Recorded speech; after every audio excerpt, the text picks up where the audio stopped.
Every year, over 2 million people walk the exact same path. They wear the same clothes, they say the same words, they cry the same tears. It's the largest annual human gathering on Earth. And most people watching this have no idea what actually happens during those 5 days. This is every single step you need to follow to perform Hajj. From the moment you enter Ihram to the moment you complete your final Tawaf. Whether you're preparing for your first pilgrimage or just trying to understand this incredible journey, stay till the end, because the last step is the one most people get wrong. Hajj is the 5th pillar of Islam. It's obligatory once in a lifetime for every Muslim who's physically able and financially capable. But that single journey carries more spiritual weight than almost anything else a Muslim will ever do. It takes place during the Islamic month of Dhul Hijjah, specifically from the 8th to the 12th or 13th, 5 or 6 days. That's your window. Miss it and you wait another full year. Now here's something important before we go step by step.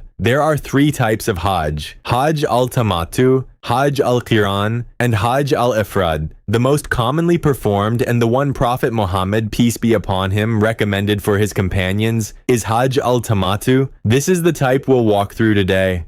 In Tamattu, you first perform Umrah, then you exit the state of Ihram. Then on the 8th of Dhul Hijjah, you re-enter Ihram and begin the Hajj rituals. 2 acts of worship, 1 trip. It's the most practical option for pilgrims coming from outside Saudi Arabia. The Saudi government has invested billions in infrastructure to handle this. The Jamarat Bridge alone cost over $1.2 billion. The Makkah metro transport system moves hundreds of thousands of pilgrims a day. Mina's tent city spans over 20 square kilometers. You're not just walking into a religious experience. You're walking into one of the most organized mass gatherings in human history. But none of that matters if you don't know what to do when you get there. So let's start from the very beginning. Step 1. Ihram and the intention. Everything begins with Ihram. And Ihram isn't just clothing, it's a state of mind. Before you reach the Miqat, that's the boundary point you cannot cross without being in Ihram. You need to prepare. Men take a full shower, what's called ghusl. Trim your nails. You can apply unscented products. Then you put on 2 white unstitched sheets. One wraps around your waist, the other drapes over your left shoulder. Women don't have a specific ihram garment. They wear loose, modest clothing that covers the body. The face and hands remain uncovered during ihram according to the majority of scholars. Now here's the part people rush through, and it's the most important part. The niyyah, the intention. You say it out loud or in your heart. For Tamattu, you first make the intention for Umrah. You say, Labbaik Allahumma bi Umrah, meaning, here I am, O Allah, for Umrah. Then you begin reciting the Talbiyah. You'll hear this echoing through every street in Makkah during Hajj season. Labbaik Allahumma labbaik, labbaik la sharika laka labbaik, innal hamda wa ni'mata laka wal mulk, la sharika lak. Here I am, O Allah, here I am. You have no partner. Here I am. All praise, grace, and sovereignty belong to you. You have no partner. You keep repeating this throughout your journey. On the bus, walking through the streets, waiting in line, it becomes the soundtrack of your entire Hajj. Now, once you're in Ihram, restrictions kick in. No cutting hair or nails, no perfume or scented products, no hunting, no intimate relations. For men, no head coverings. You're stripped down to the basics. Rich, poor, king, laborer. Everyone looks the same. That's the entire point. And here's a detail most guides skip. If you accidentally violate an ihram restriction, say you forget and use scented soap, there's a process called Hijjah. You can compensate by fasting 3 days, feeding 6 people, or sacrificing a sheep. It's not the end of your Hajj. Allah's mercy is built into the system. The Umrah rituals, Tawaf and Sa'i. You've arrived in Makkah. You're in Ihram. Now you perform Umrah before Hajj begins. First, Tawaf. You circle the Kaaba 7 times in a counterclockwise direction. You start at the black stone, Hajar al-Aswad. If you can touch or kiss it, you do. If the crowd is too dense, and it usually is, you simply point toward it and say, Bismillah, Allahu Akbar. Each circuit starts and ends at the black stone. During the first 3 circuits, men perform what's called Ramal, a brisk, purposeful walk with the chest out. The remaining 4 are done at a normal pace. Here's what nobody tells you about Tawaf.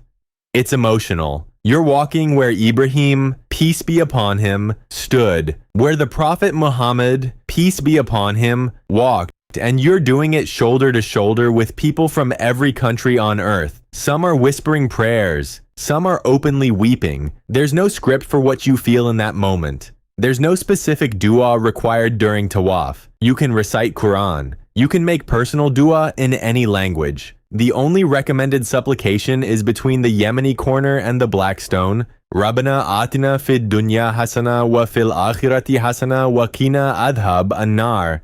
Our Lord, give us good in this world and good in the hereafter, and protect us from the punishment of the fire. Once you complete all 7 rounds, both shoulders are covered again. You pray 2 rak'ahs behind Maqam Ibrahim if possible. If the area is crowded, you can pray anywhere in the mosque. Next, Sa'i. You walk between the hills of Safa and Marwah, 7 trips. Safa to Marwah is 1, Marwah back to Safa is 2. You finish at Marwah. This reenacts Hajar's desperate search for water for her infant son Ismail. She ran between these hills, back and forth, trusting that Allah wouldn't abandon them, and He didn't. The well of Zamzam burst from the ground right where baby Ismail's heels struck the earth. That well still flows today.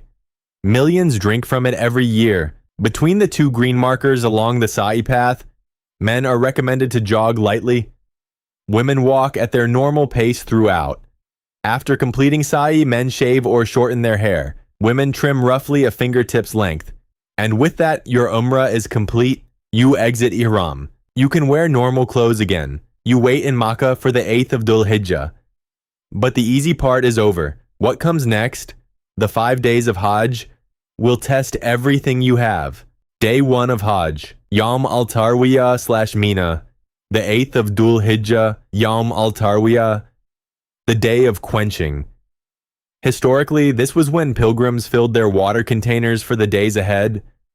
Today, the Saudi government supplies water everywhere. But the name stayed. You re-enter Ihram. Same process. Ghusl, white garments for men. Niyyah. But this time, your intention is for Hajj itself. Labbaik Allahumma Hajjan. Here I am, O Allah, for Hajj. Then you head to Mina. It's about 8 kilometers from the Kaaba. Mina is a valley, and during Hajj, it transforms into the largest temporary city on earth. Over 100,000 air-conditioned tents, organized by country and group. There's electricity, plumbing, fire safety systems. It's an engineering achievement that gets rebuilt every single year. Your job on this day is simple. You pray Dhuhr, Asr, Maghrib, Isha, and Fajr in Mina. Each prayer is shortened. 4 Rak'ah prayers become 2, but they're prayed at their normal times, not combined. You spend the night in Mina. This might sound uneventful. It's not. This is the night where it hits you. You're surrounded by millions of people, all here for one reason. The Talbiyah echoes from every direction. Some pilgrims haven't slept. Some can't stop praying. The anticipation is building because everyone knows what tomorrow is. Tomorrow is Arafah. And if you get Arafah wrong, you don't have a Hajj. The climax, day of Arafah. The 9th of Dhul Hijjah, the day of Arafah. The Prophet Muhammad, peace be upon him, said, Hajj is Arafah. That's not a suggestion. It's a ruling. If you miss standing at Arafah between Dhuhr and Maghrib on this day, your entire Hajj is invalid. Everything else has flexibility. This doesn't. After Fajr in Mina, you travel to the plain of Arafah, about 14 kilometers east. 2 million people converge on one open plain. It's roughly 18 square kilometers. And from the time the sun passes its zenith until Maghrib, you stand before Allah. This is called wukuf. You don't have to literally stand the entire time. You can sit, lie down, or walk. The point is presence. You are present at Arafah. That's what counts. Dhuhr and Asr are prayed combined and shortened at Arafah. 2 rak'ahs each. Prayed together at Dhuhr time. Then you spend the rest of the day making dua. And this is where you need to understand something. The day of Arafah is considered the single greatest day for dua in the entire Islamic calendar. The Prophet, peace be upon him, said there is no day on which Allah frees more people from the hellfire than the day of Arafah. So you ask, you beg, you cry, you raise your hands, and you pour out everything you've been carrying, every sin you regret, every blessing you need, every person you want to pray for. This is the moment. There's no place closer to Allah's mercy than the plain of Arafah on the 9th of Dhul Hijjah. Many pilgrims try to go to Jabal al-Rahmah, the Mount of Mercy, or where the Prophet delivered his farewell sermon. It's not required. Standing anywhere within Arafah's boundaries counts. But if you can reach it, the experience is unforgettable. After sunset, and not before, you leave Arafah. Leaving before Maghrib without returning is a violation that requires a penalty sacrifice. You head to Muzdalifah.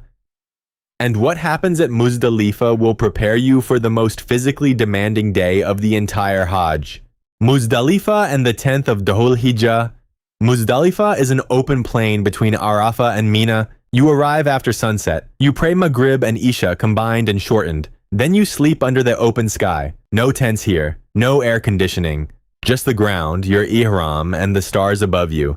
It's one of the most humbling nights of the entire pilgrimage. Rich and poor, side by side, sleeping in the dust. You also collect pebbles here. Small stones, roughly the size of a chickpea. You'll need 49 total if you're staying for all the days of Tashriq, or 70 to be safe. Some scholars allow collecting them at Mina too. Either way, keep them ready. After Fajr, you head back to Mina. The 10th of Dhul Hijjah has arrived. This is Yawm al-Nahr, the day of sacrifice, Eid al-Adha. And you have 4 tasks to complete. Task 1, Rami al-Jamarat. You stone the largest pillar, Jamarat al-Aqaba, with 7 pebbles, one at a time. Each throw accompanied by Allahu Akbar. The Jamarat Bridge is a multi-level structure designed to handle the massive crowds. Saudi authorities have invested enormous resources in safety here after crowd incidents in previous decades. Task 2, the sacrifice. An animal is sacrificed, typically a sheep, goat, or share of a cow or camel. Today, most pilgrims pay for this through official Saudi channels, and the meat is distributed to those in need across the Muslim world. You don't have to perform the slaughter yourself. Task 3, shaving or trimming. Men shave their heads completely, this is preferred, or trim their hair short. Women cut approximately a fingertip's length. Task 4, Tawaf al-Ifada. You return to Masjid al-Haram and perform Tawaf, 7 circuits around the Kaaba. This is a pillar of Hajj. It cannot be skipped. You also perform sa'i again between Safa and Marwah if you're performing tamattu. Now, here's the flexibility. These 4 tasks are recommended in the order listed, but according to the majority of scholars, performing them in a different sequence on this day is permissible. The Prophet, peace be upon him, was asked about various order changes and he responded, "Do it and there is no harm." After completing the stoning and the sacrifice, you exit the major state of Ihram. Almost all restrictions are lifted, except intimate relations with your spouse, which is only permitted after completing Tawaf al-Ifada. The days of Tashriq and farewell. The 11th, 12th, and optionally the 13th of Dhul Hijjah. These are the days of Tashriq. You stay in Mina, and each day you stone all 3 Jamarat pillars. The small, the medium, and the large. 7 pebbles each. 21 pebbles per day. The stoning must be done after Dur on these days according to the majority of scholars. Between each pillar you stop, face the Qibla, and make dua. Except after the large pillar, you walk away without stopping for dua. You can leave Mina after stoning on the 12th if you depart before sunset. This is the shortened option. If sunset catches you still in Mina on the 12th, you must stay and stone again on the 13th. Both options are valid. The Quran explicitly says, "Whoever hastens in 2 days, there is no sin upon him. And whoever delays, there is no sin upon him." Now the step most people get wrong, remember from the hook, it's the farewell tawaf. Tawaf al-Wada. This is the very last thing you do before leaving Makkah. Not before leaving Mina, before leaving Makkah entirely. Many pilgrims perform it too early. They do it, then go shopping, then spend another night. That invalidates it according to many scholars. Your farewell tawaf should be your absolute final act in the sacred mosque. 7 circuits. No sa'i required. You pray 2 rak'ahs, you drink Zamzam water. You look at the Kaaba one last time. And you leave walking backward. Many pilgrims do this out of love, not wanting to turn their backs on the house of Allah. The scholars note that menstruating women are exempted from Tawaf al-Wada. It's waived for them. There's no penalty and no substitute required. This is a mercy built into the ruling, and with that, your Hajj is complete. Over 5 days, you've done what millions before you have done. You circled the Kaaba. You stood at Arafah. You slept under the sky at Muzdalifah. You cast stones at the Jamarat. You sacrificed. You shaved. You walked where Ibrahim walked, where Hajj ran, where the Prophet, peace be upon him, delivered his final sermon to over 100,000 companions. The Prophet said on the day of Arafah, I have left among you something which, if you hold firmly to it, you will never go astray, the Book of Allah. 2 million people, one purpose, same clothes, same prayers, same tears. That's Hajj. If you found this guide helpful, share it with someone who's preparing for their pilgrimage.